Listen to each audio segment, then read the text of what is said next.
Do you ever get that gut yes feeling and then immediately start talking yourself out of it?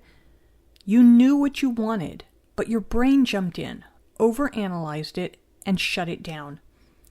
This isn't a confidence issue. It's survival mode dressed up as logic. I'm Suzanne Arjona, and today we're talking about why you keep second-guessing yourself and what it really means when your clarity keeps getting hijacked. So stay tuned.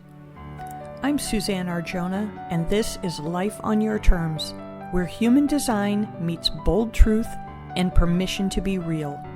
You've played the role, you did what was expected, and now it's time to show up as you. So you know the feeling, right? You're presented with a decision and you immediately feel like, yeah, I want that. But within minutes, you're talking yourself out of it in your head.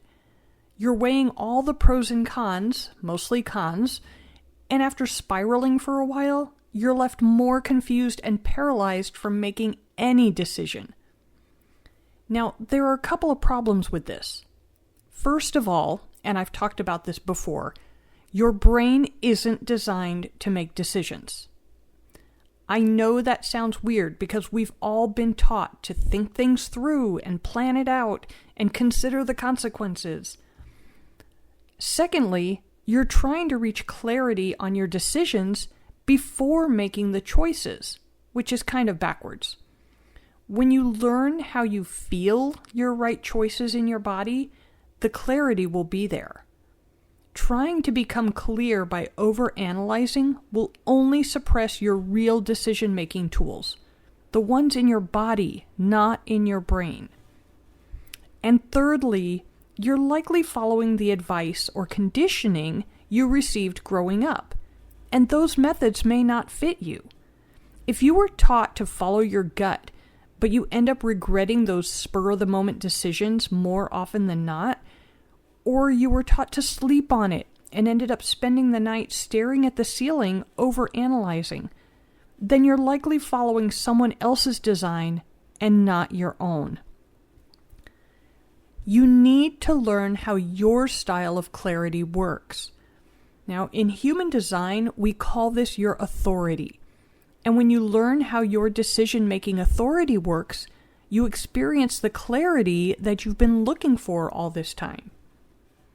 Now, those with sacral authority will always have a solid uh-huh or uh-uh. It's a resounding yes or no that they can physically feel in their body, okay?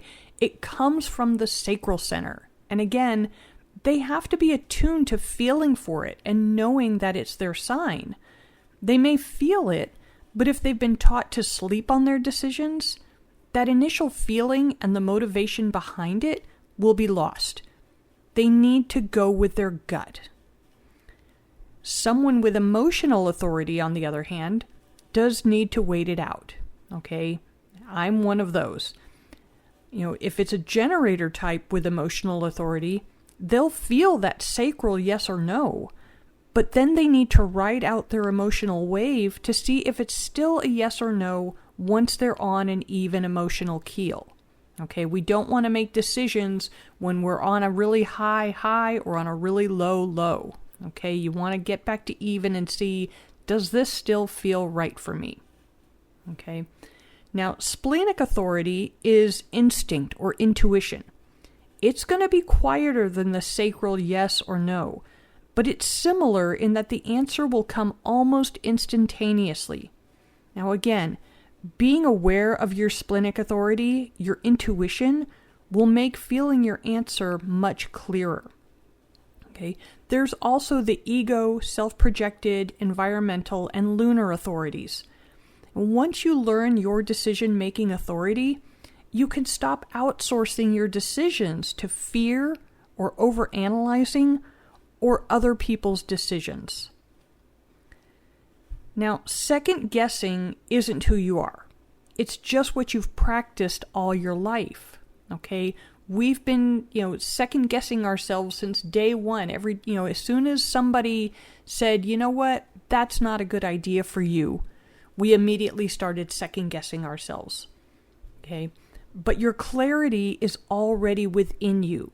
It's just been buried under all the noise you were taught to follow. Living life on your terms starts when you stop negotiating with your own knowing. Listen to yourself. Trust the yes.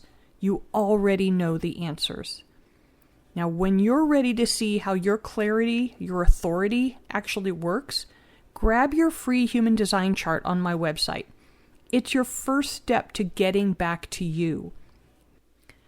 Well, that's it for today's topic. If this episode sparked something in you, send it to a friend who's ready to stop performing and start living.